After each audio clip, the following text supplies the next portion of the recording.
sábado más o un sábado menos, como querramos mirarlo. Depende de dónde esté puesta nuestra mira, hacia adelante o hacia atrás. Es un placer, como siempre, estar con la iglesia de Belgrano, con mis queridos amigos y hermanos, en esta mañana en la cual vamos a abrir la palabra del Señor en algunos de los evangelios que se encuentran allí en el Nuevo Testamento, y vamos a leer, pero más que leer, investigar, conocer más profundamente algunas experiencias en la vida de Jesús que se relacionan con un viaje que Él hizo a bordo del barco de sus discípulos cruzando el mar de Galilea. Esta historia se encuentra en los evangelios de Mateo, Marcos y Lucas. En el evangelio de Mateo la encontramos en el capítulo 8, en el evangelio de Marcos la encontramos en el capítulo 5 y en el evangelio de Lucas la encontramos también en el capítulo 8. Saben, muchas veces al tomar puntualmente algunos incidentes de la vida de Jesús, nosotros nos perdemos de saborear algo más profundo cuando no investigamos cómo fue el contexto que se desarrolló antes de llegar a ese punto. Así que lo que vamos a hacer hoy es eso.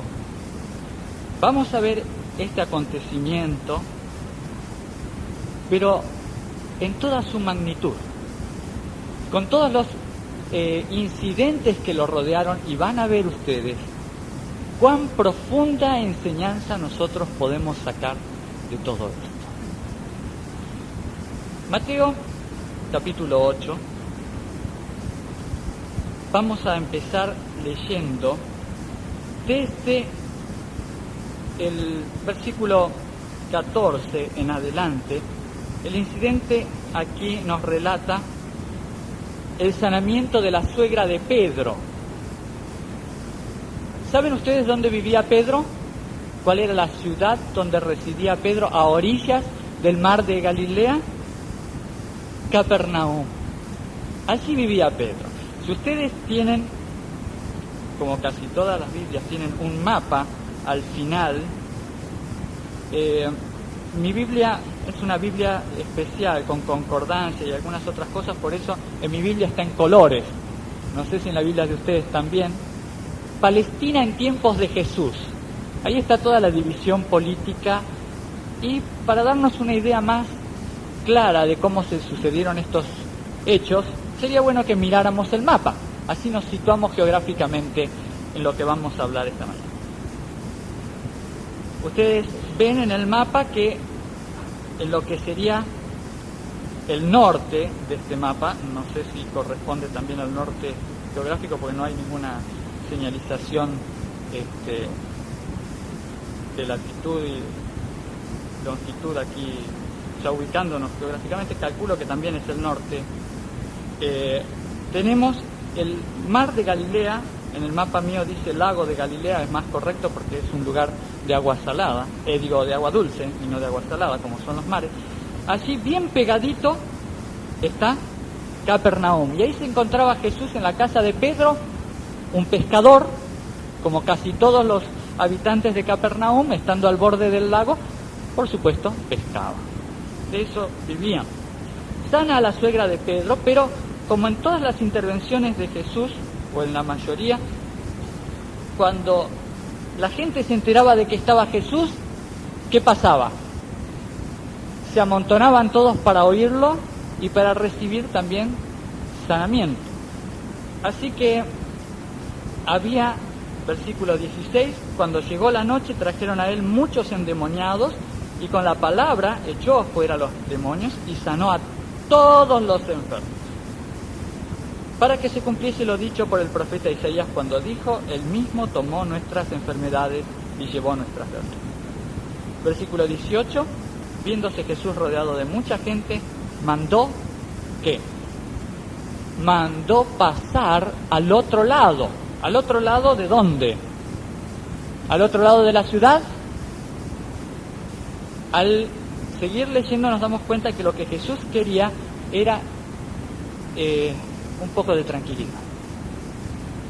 Quería alejarse un poco de toda esta cantidad de gente que lo estaba agobiando, no porque él no apreciara el hecho de estar con la gente, sino por dos circunstancias. La primera de estas circunstancias es que como ser humano estaba cansado. Todo el día, o tal vez más de un día, predicando, sanando, habían hecho que este hombre, Dios encarnado, sintiera cansancio y necesitaba descansar. Así como nosotros también a veces necesitamos una siesta o un sueño un poco más largo después de nuestras tareas, así como nosotros necesitamos el sábado, también Jesús necesitó un descanso físico. Pero en realidad, ahora van a ver ustedes que había una segunda intención. Cruzar el lago iba a servir para un propósito mucho más grande. Iba a servir para llevar el mensaje a una población que estaba viviendo en el paganismo. Suben al bote, versículo 23, y entrando él en la barca, sus discípulos le siguieron. Y aquí, que cuando el barco estaba en medio del lago, se levanta una tempestad muy grande.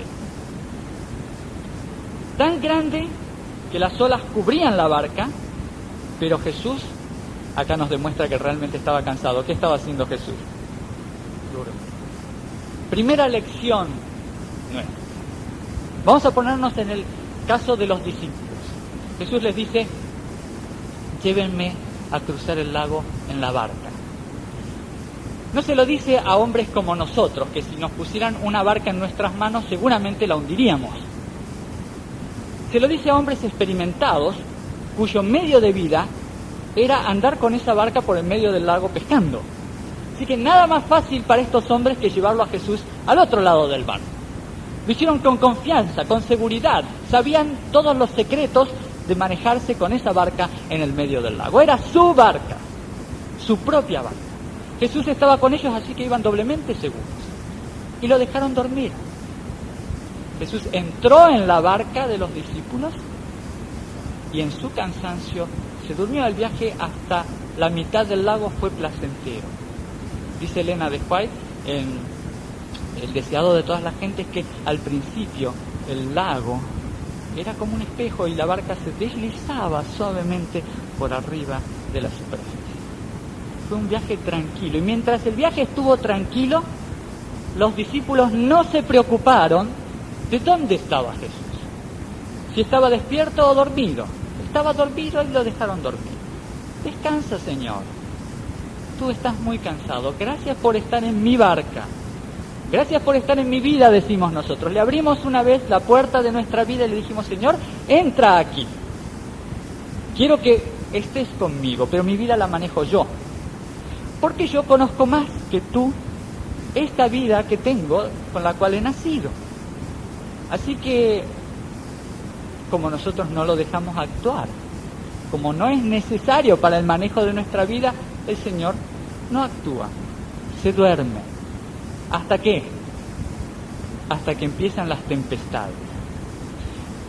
Cuando las olas comienzan a mover el barco, todavía no tenemos miedo, todavía decimos: yo puedo dominar, he pasado tormentas como esta en situaciones anteriores, he cruzado este lago montones de veces, he pescado aquí, ¿para qué lo voy a despertar al maestro? Todavía puedo. Y afrontamos ese principio de tempestad creyendo que enseguida va a pasar. Mientras el Señor duerme, no lo queremos despertar. No te despiertes, Señor.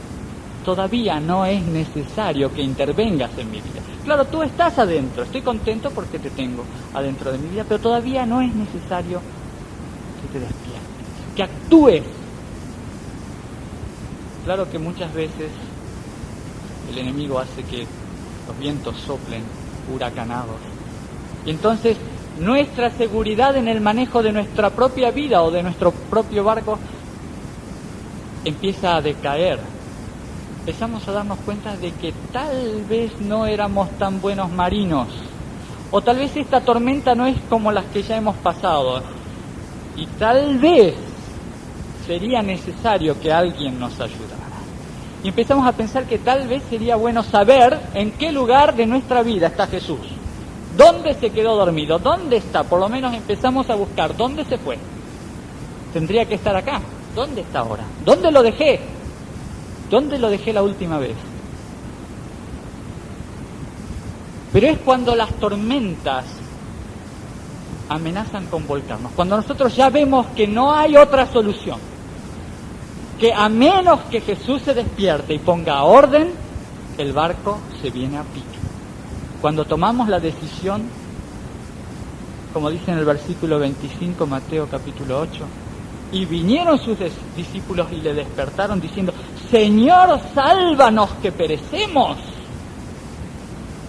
Señor, o te despiertas ahora y haces algo, o nos vamos a pique, nos morimos todos.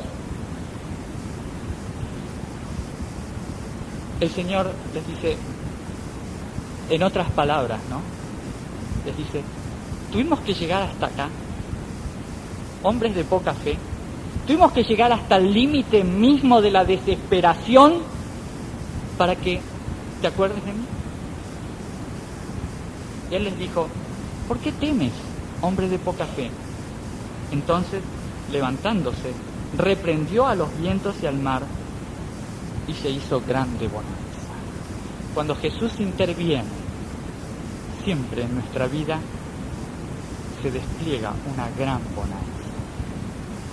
Mis hermanos, en esta primera parte, en esta primera lección de lo que vamos a aprender esta mañana, lo que debe quedar en nuestra vida es que si Jesús entró en tu corazón, que Jesús viva actuando en tu corazón, que no se duerma en tu vida. Porque los vientos ya han comenzado a sacudir la barca. No pienses que podrás mantenerte a flote solo.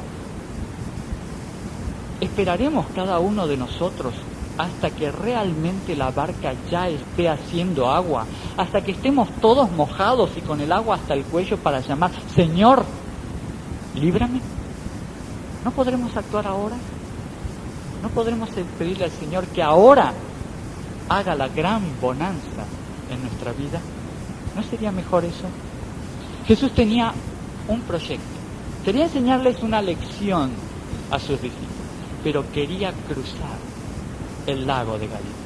Quería ir hasta el otro lado, porque del otro lado había alguien que lo estaba esperando. Ese alguien no lo sabía, no sabía que su redención estaba por acercarse a la playa, porque nadie llegaba hasta esa playa, porque casi no existía la playa. Del lado de Galilea, del lado de Capernaum, el mar tiene suaves playas donde la gente acostumbraba a ir y los pescadores a bajar su carga, a bajar sus pescados. Y hay varias ciudades, si ustedes se fijan en el mapa, hay varias ciudades del lado de la provincia de Galilea. Está Capernaum, Magadán, Tiberias, están en esas playas. Pero del otro lado, en la parte de Decápolis, no hay ninguna ciudad cerca de la playa porque no existe la playa. En ese lado lo que hay son unos grandes acantilados que terminan abruptamente sobre el agua, sobre el lago, y la playa prácticamente es inexistente. Es muy cortita, muy difícil de llegar hasta ahí por las piedras, etcétera, así que nadie va a ese lugar. Por eso tampoco hay ninguna ciudad. La ciudad más cercana de Decápolis, ¿cuál es? ¿Cuál es la ciudad más cercana? Que está a varios kilómetros de allí. ¿Cómo se llama? Miren el mapa. No pretendo que me lo digan de memoria. ¿Cómo se llama? Gadara. Gadara. Allí en Decápolis está Gadara. Pero está a varios kilómetros. ¿Y saben para qué se utilizaban esos acantilados? Como cementerio. Allí en las cuevas de esos acantilados se colocaban a los muertos. Era un lugar donde no iba nadie, un lugar desierto, feo. Había pantanos, nadie acostumbraba a ir por ahí. Hoy, ese lugar nosotros lo conocemos, tal vez alguno de los hermanos que haya estado pendiente de la situación internacional en la zona de Medio Oriente, recuerde las disputas por las alturas del Golán entre los judíos y los sirios. Pues bien, las alturas del Golán son justamente los acantilados que están ahí al borde del mar de Galilea. Y es un lugar estratégico para el emplazamiento de misiles. Los judíos no lo querían ceder a Siria porque los sirios tranquilamente podían emplazar misiles allí y apuntar a cualquier ciudad de Israel con toda facilidad. A ese lugar va Jesús, allí. El barco llega hasta la playa y los discípulos y Jesús bajan. Ya había calmado la tempestad, ya no llovía. Vamos a cortar la historia aquí, vamos a ver la historia desde otro punto.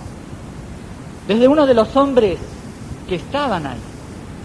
En una de las cuevas había un hombre que había sido atado con cadenas, tal era su ferocidad. Había sido dejado allí, expulsado de la sociedad, alejado de cualquier otro ser vivo.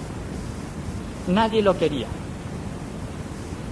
Pero este hombre, que estaba endemoniado, había roto las cadenas que lo sujetaban. No por su fuerza humana, sino por la fuerza de los demonios que lo poseían.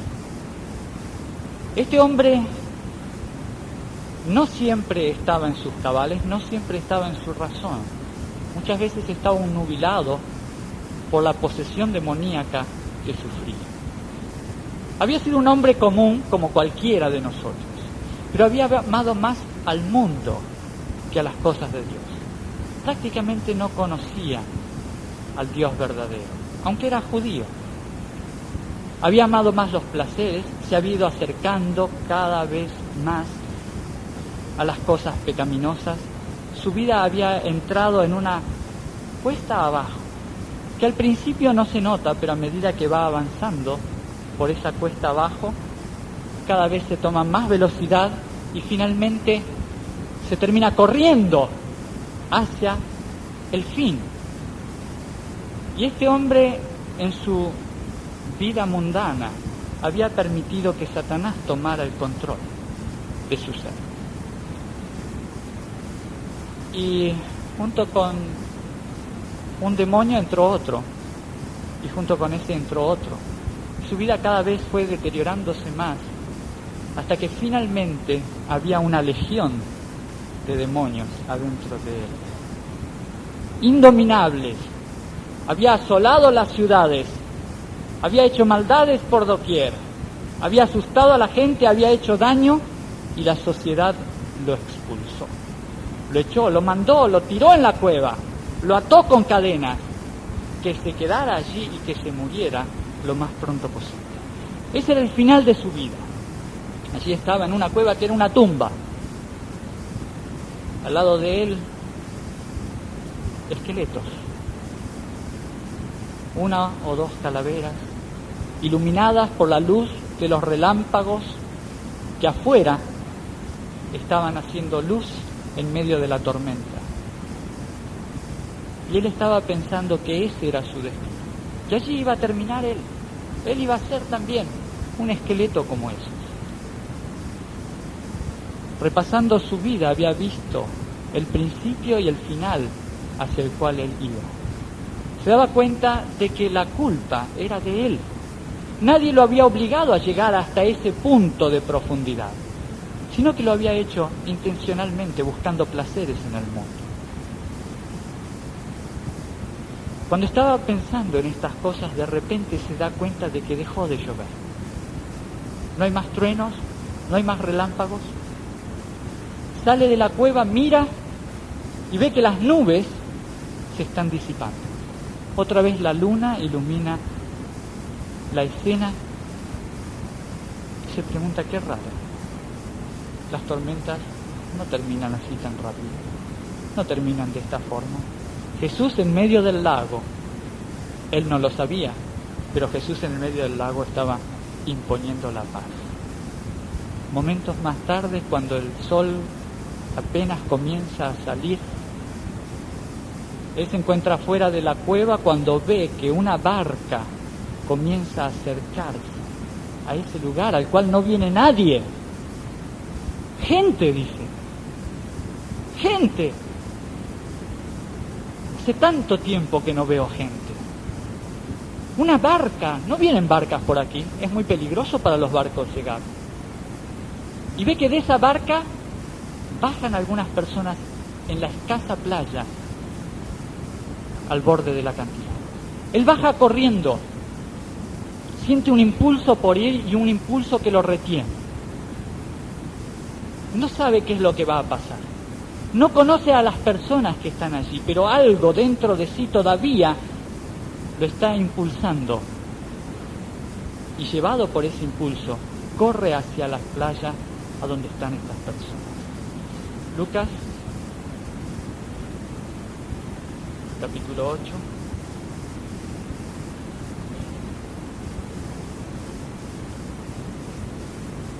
Versículo 26. Y arribaron a la tierra de los Gadarenos, que está en la ribera opuesta a Galilea. Al llegar él a tierra, vino a su encuentro un hombre de la ciudad, endemoniado desde hacía mucho tiempo, y no vestía ropa, ni moraba en casa, sino en los sepulcros. Este, al ver a Jesús, lanzó un gran grito y, postrándose a sus pies, exclamó a gran voz: ¿qué tienes conmigo, Jesús, Hijo del Dios Altísimo? Te ruego que no me atormente. No era el endemoniado el que estaba hablando. El endemoniado no sabía ante quién se estaba arrodillando, pero allí había alguien adentro de él que sabía quién era ese hombre. Los demonios le decían a Jesús: déjanos vivir adentro de este hombre. Él quiso que nosotros estuviéramos aquí. Él se entregó a nosotros, déjanos vivir en él.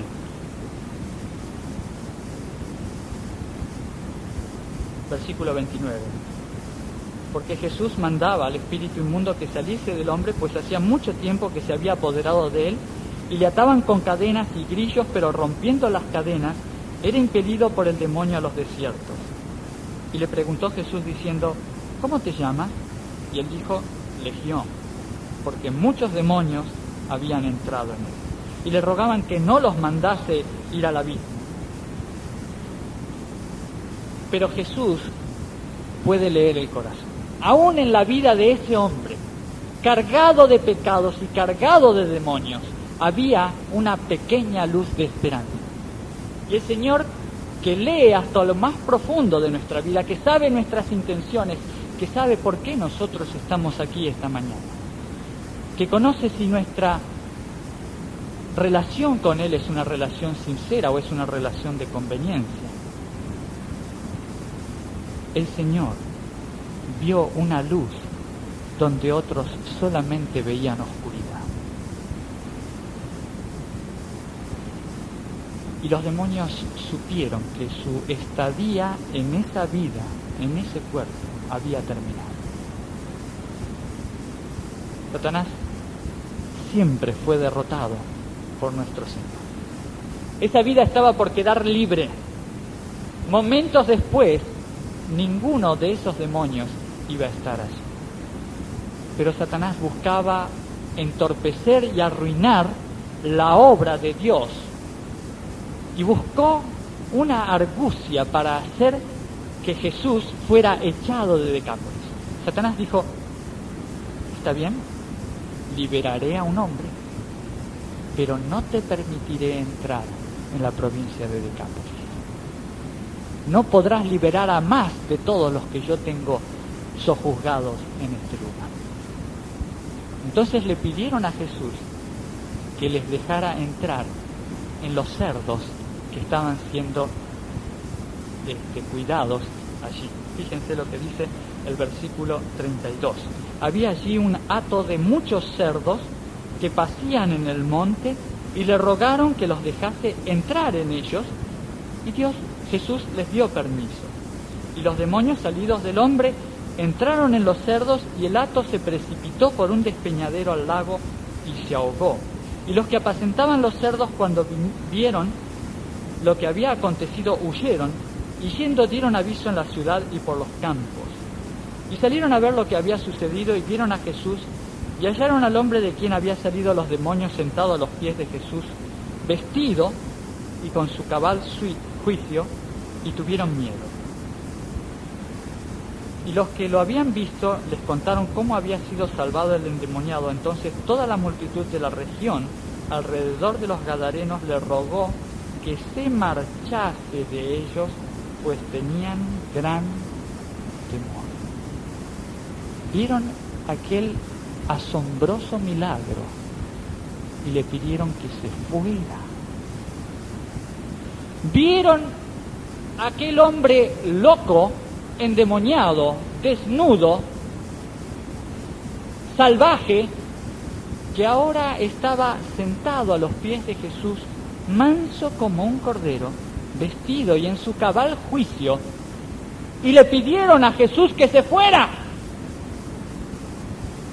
Vieron el milagro que se había acontecido en la vida de este hombre y le dijeron: vete, no queremos más de estos milagros. ¿Por qué? ¿Por qué, mis hermanos? Pues hay un porqué. Dios quiera ese no sea nuestro porqué también. Mis hermanos, los judíos que vivían en Decápolis criaban cerdos como medio de subsistencia, como negocio. Sabían que la ley decía que no podían consumir ese animal, pero como era una zona paganizada, era una zona de judíos que se habían mezclado con los paganos, habían visto que estos paganos sí comían los cerdos, y también vieron el negocio. Dijeron: si los paganos comen los cerdos, alguien les tiene que proveer de los cerdos. Nosotros no los vamos a comer, pero nosotros podemos criarlos y hacer el negocio con ellos. Entonces se llenaban de plata comerciando con los paganos, dándoles lo que ellos sí consumían. Yo creo que también algunos de esos judíos consumían cerdos. Tanto habían perdido de vista la religión que decían profesar.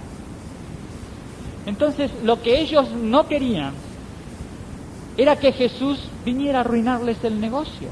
Dijo: si para restaurar a un hombre nos mató 2.000 cerdos, si viene acá a la ciudad, entra en la provincia y sana a los enfermos y cura a todos los endemoniados, quedamos arruinados para siempre. Mejor que se vaya. ¿Qué me importan a mí los endemoniados? ¿Qué me importan a mí los enfermos? A mí lo que me importa es el negocio. Por eso le dijeron a Jesús: vete, no te queremos aquí, no queremos perder el negocio. ¿Qué son los cerdos? ¿Habrá adventistas criando cerdos? ¿Será que alguno de nosotros también está alimentando cerdos? ¿Cuántas cosas nosotros hacemos en nuestra vida que están en el límite entre lo que debería ser y lo que no debería ser? ¿Cuántas cosas nosotros hacemos que directamente no deberían ser y no tenemos conciencia clara de que no deberían ser? Y voy a ponerles un ejemplo.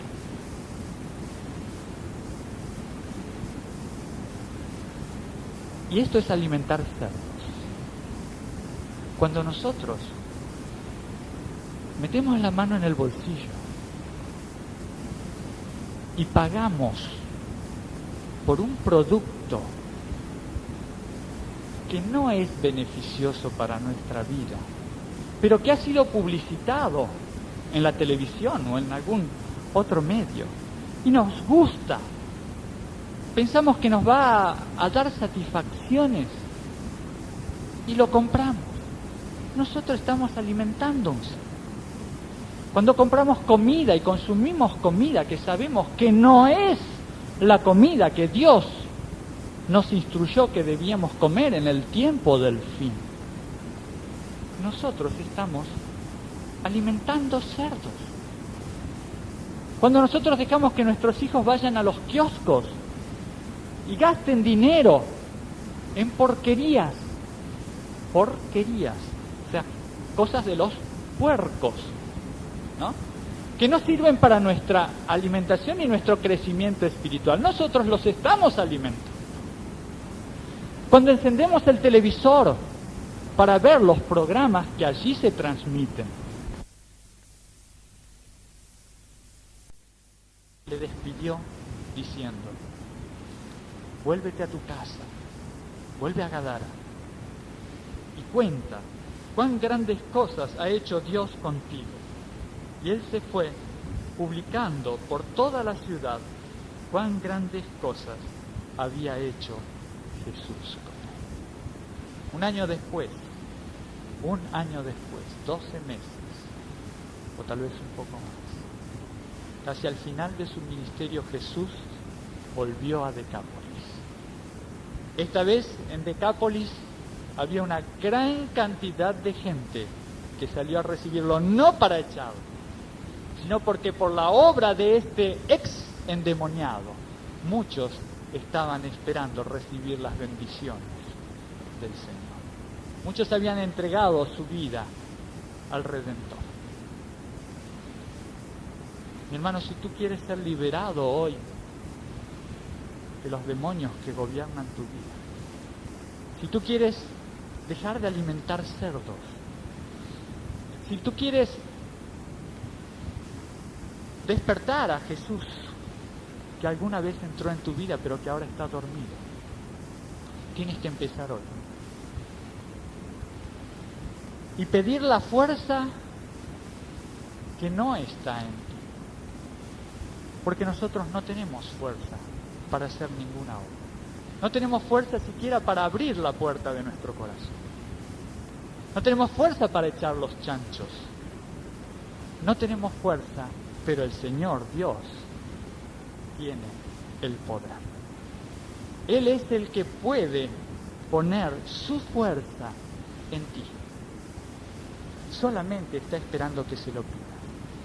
Porque si tú le dices al Señor, Señor, vete, Él va a responder de la misma forma que en el versículo 37 le respondió a quienes lo echaban de Gadara y de Decápolis. Entonces toda la multitud de la región alrededor de los gadarenos le rogó que se marchase de ellos pues tenían gran temor. Y Jesús, entrando en la barca, se volvió. No insistió. No les dijo, tengo algo bueno para ustedes. Se van a arrepentir si me echan. Si tú no le dejas transformar tu vida, el Señor se va. Él quisiera estar ahí. Él todavía ve una luz en el fondo de tu vida. Él llama a la puerta, pero si tú no le dejas entrar, Él se va. Yo quiero que en esta mañana, cada uno de ustedes, cada uno de nosotros, sienta lo que yo sentí aquel sábado de mañana en la iglesia central de Mendoza, cuando el hermano Pablo Luque, cantó esta canción que ustedes van a escuchar ahora, cuyo título es Pon tu fuerza en mí. Dice así: hay tantas cosas en mi ser, mas lucho diariamente y nada puedo lograr. Débil soy y no comprendo que me puedes ayudar. Pienso que mis fuerzas valen para no volver atrás. Pon tu fuerza, oh Dios, cansado estoy ya de pelear. Dame paz, seguridad y perdona mi dudar. Ven y transfórmame. No quiero no ser. Te necesito, Señor. Pon tu fuerza en mí. Manténme junto a ti, Jesús, que pueda continuar acercándome a tu lado si me ves flaquear. Nada soy si no te tengo. Tu presencia es vida en mí. Hazme fuerte y valiente para darte gloria a ti. Vamos a escuchar a Pablo Luque cantando un solo de esta canción.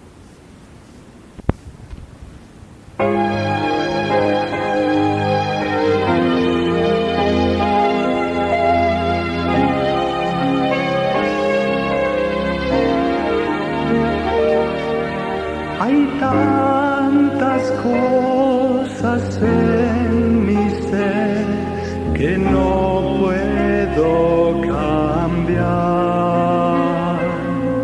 mas lucho diariamente y nada puedo lograr. Débil soy y no comprendo que me puedes ayudar. Pienso que mis fuerzas valen para no volver atrás. Con tu fuerza, oh Dios, cansado estoy ya de pelear. Dame paz, seguridad y perdona mi dudar. Ven y transfórmame. No quiero el mismo ser. Te necesito, Señor, pon tu fuerza en mí.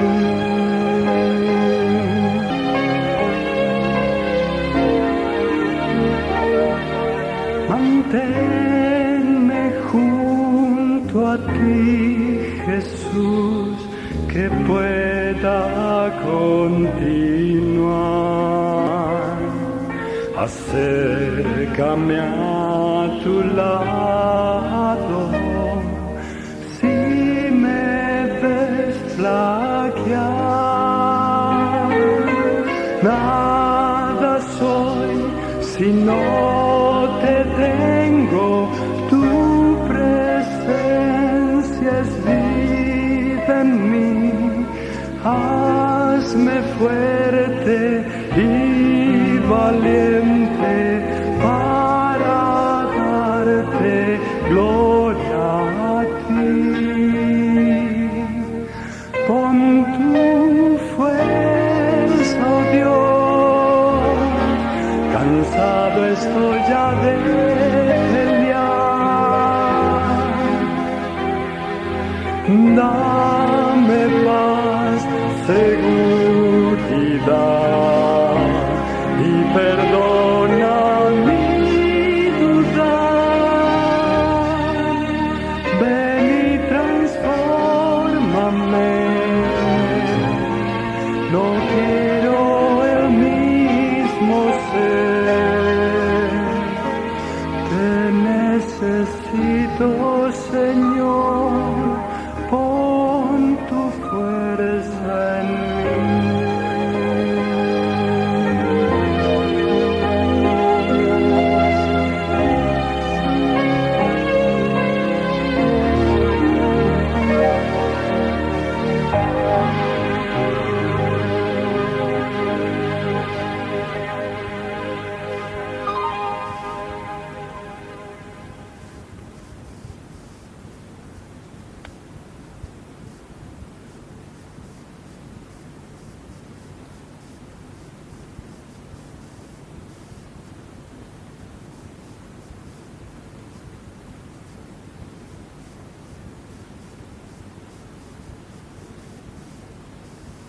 un cambio profundo y total en nuestra vida. Solamente la fuerza del Señor puede hacer posible que un pueblo tibio predique a todo el mundo que Jesús está a las puertas. Mis hermanos, muchas veces creemos que el tiempo nos pertenece, que tenemos mucho tiempo por delante para dedicarlo a nuestras cosas. Pero desde hace algún tiempo hemos empezado a ver que los eventos del tiempo del fin se están acercando a pasos agigantados.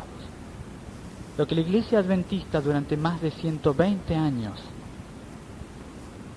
sostuvo a través de los libros de Elena de White, que habría de cumplirse poco tiempo antes de la venida del Mesías en gloria y majestad, se está cumpliendo delante de nuestros ojos.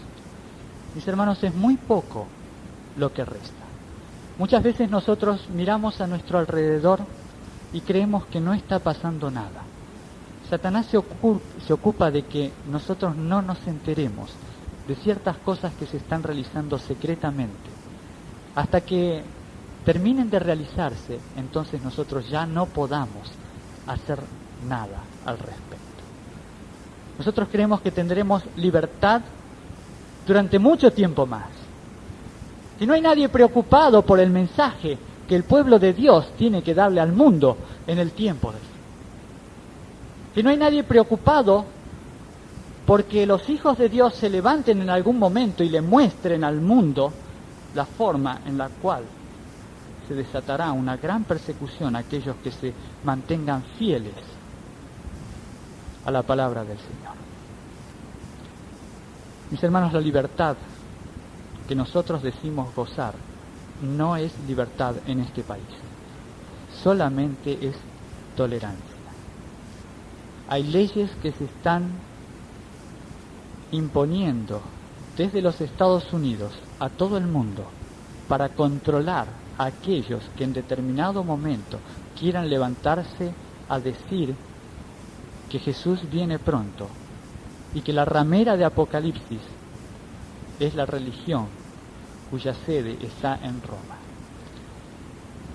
Tenemos amigos en la división antifraude en la Embajada de los Estados Unidos y nos hemos puesto en contacto a raíz de una ley que está por ser aprobada en el Congreso de nuestra nación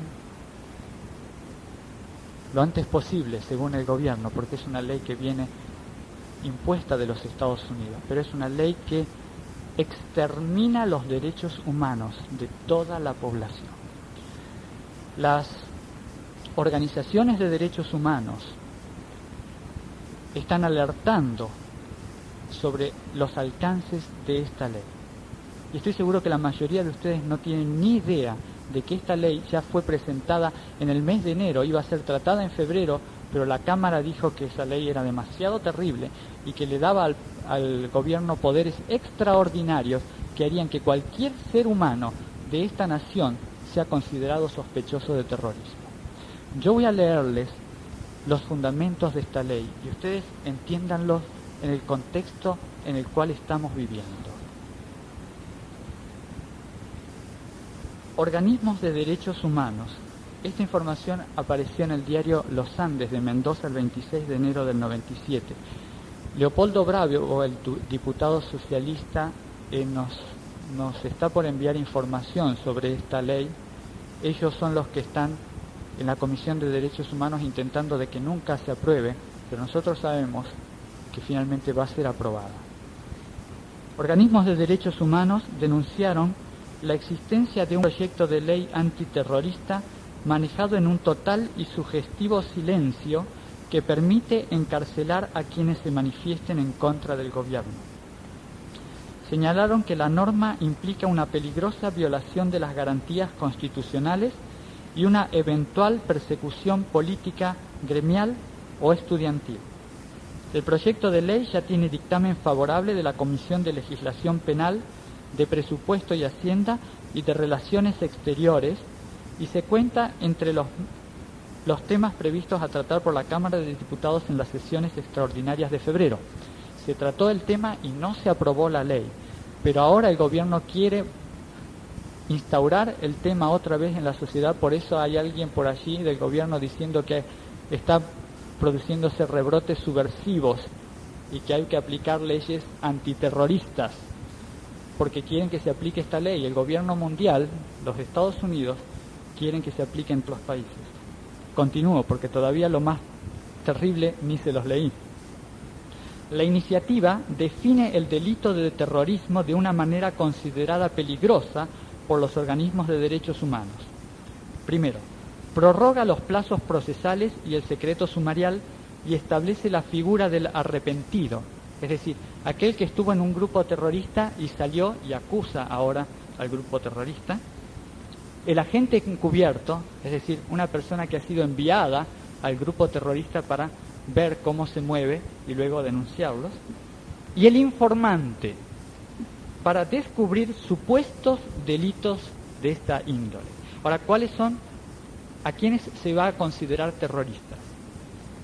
El proyecto define el delito terrorista como los cometidos con explosivos, sustancias incendiarias, armas u otros medios aptos para causar estragos o la muerte o grave daño en el cuerpo. Y hasta aquí uno diría, bueno, sí, está bien que los encarcelen a esos que cometen ese tipo de actos. Pero sigue un poquito más la legislación.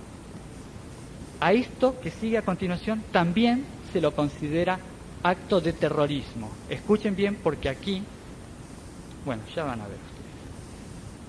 O, dice, se considera acto de terrorismo la salida de un número indeterminado de personas cuando tuvieran como propósito atemorizar a la población o a cierto grupo de personas o producir represalias de carácter social o religioso. ¿Entendieron o se los explico? Se considera acto de terrorismo la salida de un grupo indeterminado de personas. Pueden ser dos. Es un grupo indeterminado de personas. Pueden ser dos personas que salgan a producir, cuando tuvieran el propósito de atemorizar a la población. Jesús viene pronto, el fin del mundo. Atemorizar a la población o a cierto grupo de personas. O producir represalias de carácter social o religioso. La bestia, ellos son la bestia. O sea que aquel que tenga un mensaje alarmista, social o religioso, y que salga a predicarlo en un grupo indeterminado de personas, indeterminado quiere decir que no se lo puede determinar, pueden ser dos, de allí en adelante, son considerados terroristas. El jueves, en el diario Clarín, salió que en Miami se está haciendo la experiencia de poner en la red internet la foto y todo el currículum, todo el prontuario de las personas que hayan salido de la cárcel. Es decir, que si usted estuvo en la cárcel, purgó su pena, de todas formas aparece su foto y su currículum en la red internet, con lo cual cualquier persona que lo va a contratar a usted para un trabajo solamente tiene que mirar internet para saber cuál es todo su pasado, y ustedes saben, no será contratado, no podrá trabajar, no podrá comprar ni vender. Control mundial. Esta no es una ley solamente para Argentina, es una ley mundial que se está intentando imponer delante de nuestras narices en completo silencio para que nadie se entere. Y no es algo que haya escrito yo en el diario Los Andes de Mendoza. Eso está pasando delante de nuestros... Podría haberles traído un artículo de ámbito financiero que salió hace 15 días, pero creo que esto es suficientemente claro, mis hermanos. No son tiempos para que los hijos de Dios continúen durmiendo. Son tiempos para que nuestra vida sea cambiada por el Espíritu, para que nos entreguemos totalmente en las manos de Dios, para que estemos preparados para aquel gran día que pronto vendrá. Querido hermano, te hayas listo para aquel gran día que pronto vendrá. ¿Te hayas listo para encontrarte con el Señor? ¿Haces todo por fe y con amor? ¿Has peleado la batalla del bien? ¿Pueden otras personas, los que te rodean, ver a Cristo reflejado en tu vida? ¿Eres fiel por doquiera que vas? ¿Puedes tú contemplar cara a cara al Señor y decirle, este es mi Dios? ¿Puedes hacerlo? ¿Puedes tú encontrarte con el Señor? Prepárate porque el Señor viene muy pronto. Lo que los profetas quisieron ver está por cumplirse en esta generación. Y esta generación aún está durmiendo. Las palabras del himno 201 deberían ser cantadas con mucho mayor entusiasmo, porque son un llamado para transformar nuestra vida. Que el Señor entre en tu vida hoy, la transforme y podamos encontrarnos juntos de pie aquel gran día que pronto vendrá. El Señor te bendiga.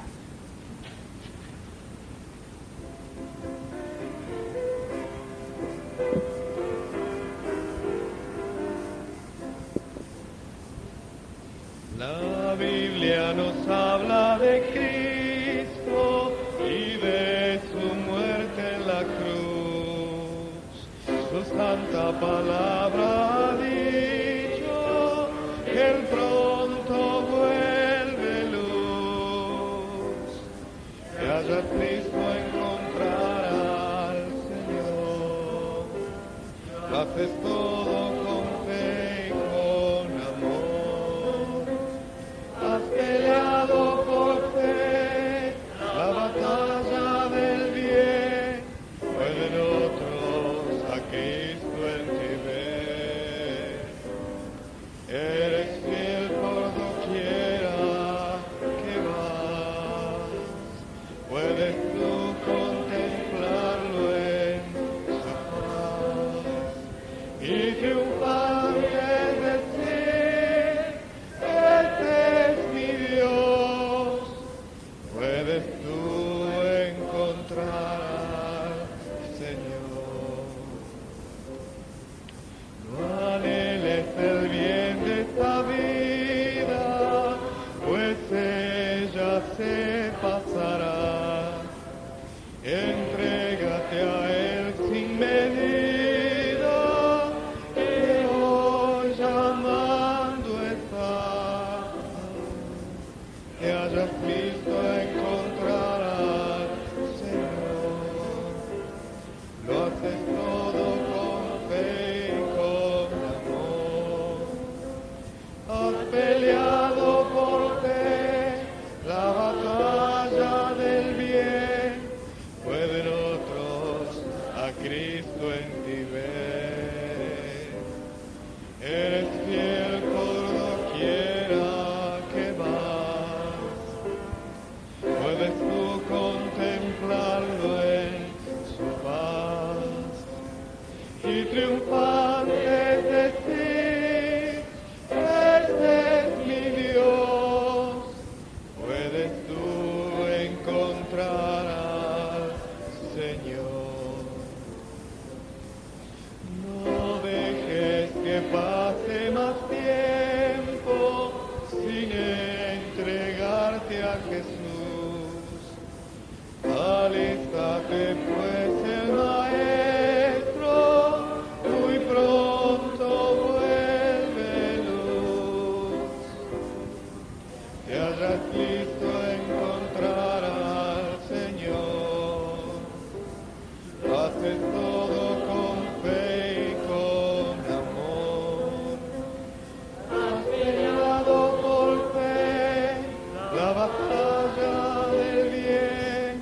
Pueden otros a Cristo en ti ver.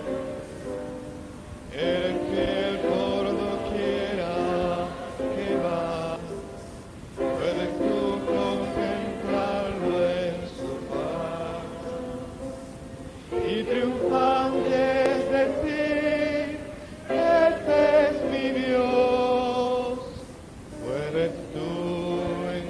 encontrarás.